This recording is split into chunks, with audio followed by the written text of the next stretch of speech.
Called on deliberate actions to increase food production, promote modern farm practices, strengthen infrastructure, and develop agro-industrial zones across the length and breadth of Ghana. Abusia and President Mahama Techiman Equalanchi Feed Ghana program Abusia is about agriculture. Sa dwumadi ebeboa ama Ghana yen agriculture etimi akwa en menwe chi ne benya aduan adi. JDM tirema aduan bebu so senia epo asoche ebu fa so no. Abusia wo sa dwumadi na se JDM e de nanum nsem bebre atugwa yentie no na won so kire wadwen efa video yi ehun. At a critical juncture in our nation's history, a moment that demands renewed energy, focus, and commitment to securing our future through food self-sufficiency and agricultural transformation. For years, Ghana has taken steps to modernize our agriculture, and yet we continue to face very persistent challenges such as low productivity, inadequate extension services, poor market linkages, limited value addition, and weak infrastructure. But we are not without hope because our land is fertile, our water resources are abundant, our sun shines generously on us. Our youth are energetic and full of potential. We also have strong research institutions and the technical expertise. What remains is our ability to translate these potentials into real, sustainable progress by feeding our people, fueling our industries, creating jobs, and raising incomes across the length and breadth of our nation. Our current food import bill is reported to stand at an alarming $2 billion annually. Agro-industries operate far below capacity, and although inflation has dropped from a high level of 54% in 2022, it still hovers at about 22% today. The main driver of this inflation index is the food basket, which remains worryingly high at 26%.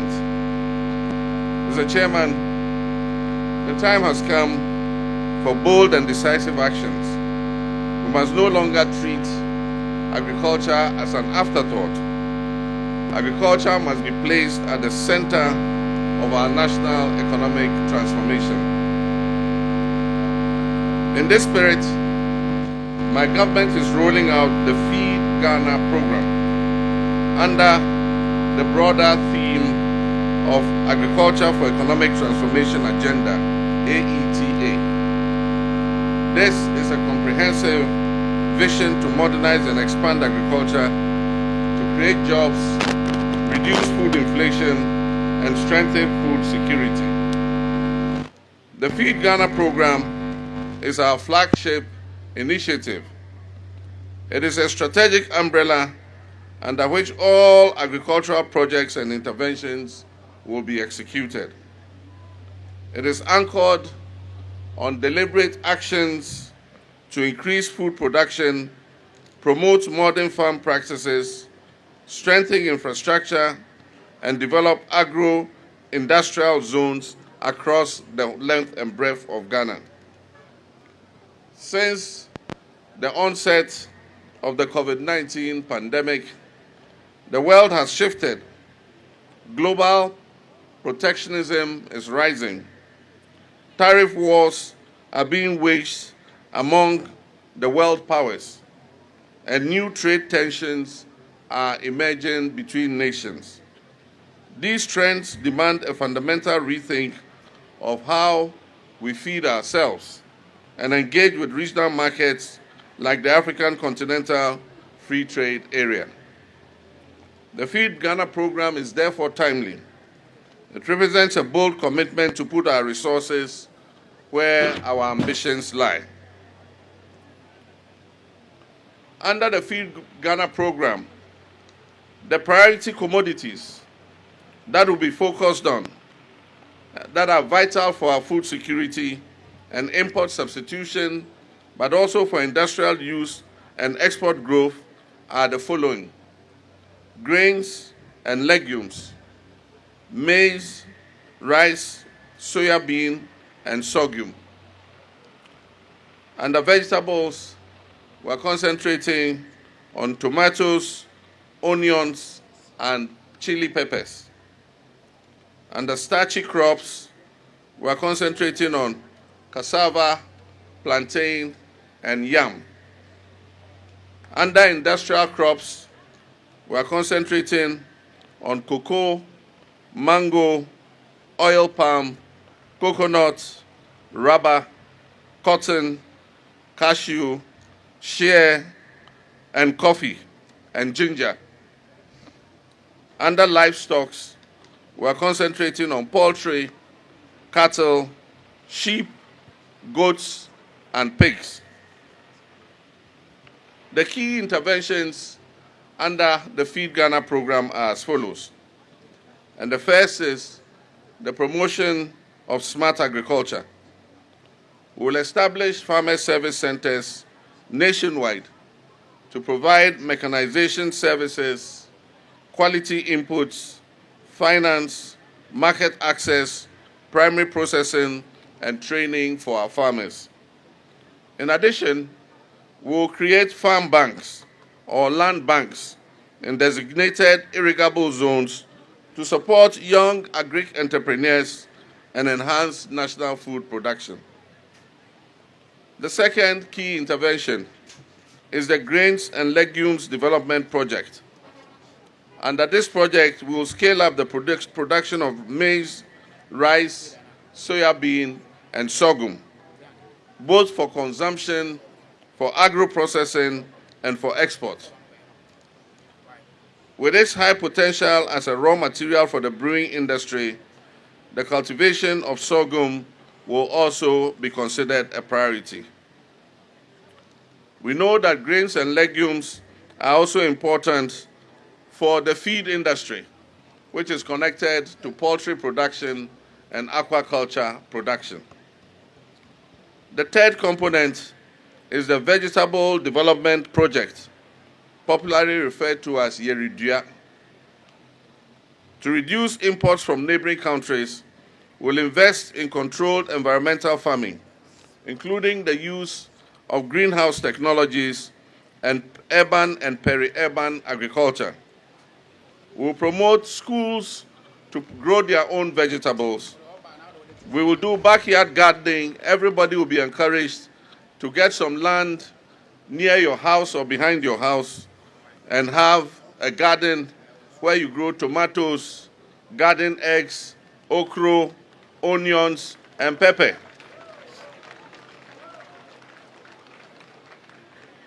We have done this before. For those of you who grew through the Operation Feed Yourself years, you remember that your parents used to have backyard gardens. And so when you wanted to pound fufu, sometimes you didn't have to go to the market. You just go into the garden, you pluck some nyadwa, take some pepper, some onion, tomato, and then go and make the soup and pound the fufu. We will encourage community gardens to enhance nutrition and household incomes. The fourth component is what we call institutional farming.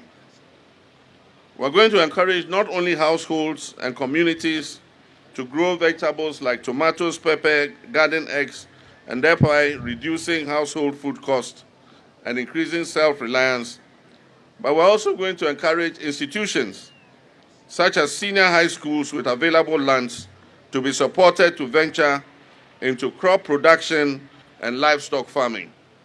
And so all our schools that have land available, you are going to use some of that land for agricultural purposes. You grow vegetables to improve the food of the students in their kitchen. You have cows, goats, sheep so that you can provide meats for our children in school. This will complement the school feeding program and encourage students to view agriculture as a viable career. I'm pleased to note that the following institutions have already expressed their interest to participate in this initiative. Amongst them, we have the National Service Scheme, who are going to activate their national service farms so that national servicemen will be engaged in agriculture. Amongst them is the Ghana Prison Service. The Ghana Prison Service is going to activate the prison farms and use the prisoners for agricultural production. The National Youth Employment Agency is also a collaborating institution. Faith-based organizations, churches and mosques, several faith-based organizations have come to us and said that they are willing to go into agriculture and agro-processing. Universities such as the Kwame Nkrumah University of Science and Technology and the University of Ghana have already approached the Ministry of Agriculture to participate in this institutional farming program. To operationalize this, the Ministry of Agriculture, Food and Agriculture, and the National Service Scheme have already signed an MOU to deploy 5,000 agriculture and veterinary graduates to support the institutional program. As vacancies arise, these graduates will be absorbed permanently into the public service, bridging the gap between research and on-farm practice. The fifth component of the Feed Ghana program is the poultry industry revitalization, which is popularly called the Nkukong Kitinkiti program.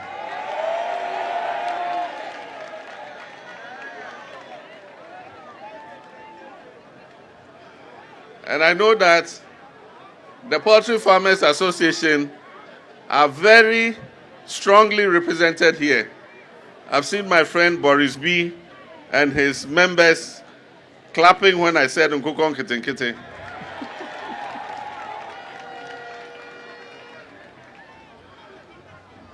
Nana Chairman, ladies and gentlemen, Ghana imports almost $400 million worth of chicken every year.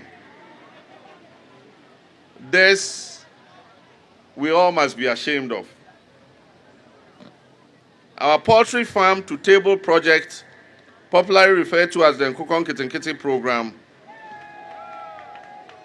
which is going to be implemented in collaboration with the Poultry Farmers Association, will support hatcheries, feed mills, veterinary services, and poultry processing centers.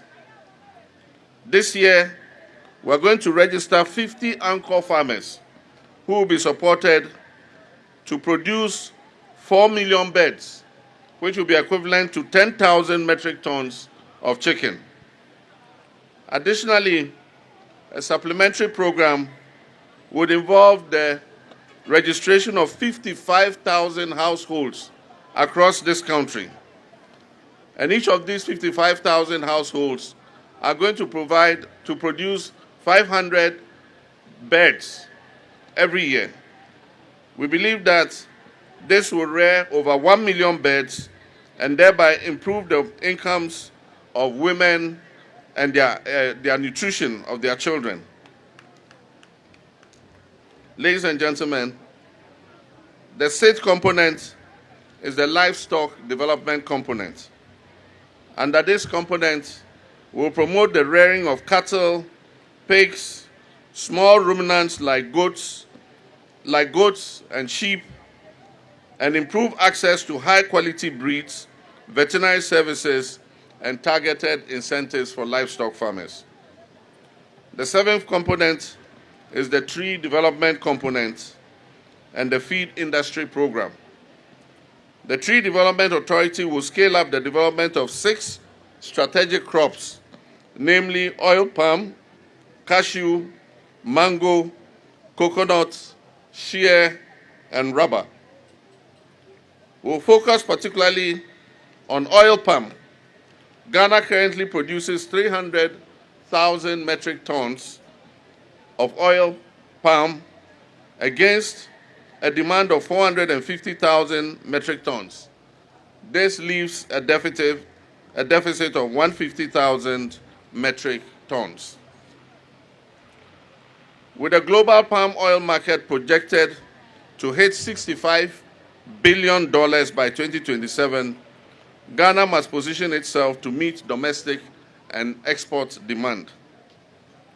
To this end, we'll introduce a national palm oil industry policy to provide strategic incentives across the value chain from cultivation to export. Number 8, under the Feed Ghana program, is the agro-production enclaves and infrastructure. These are the agro-processing zones.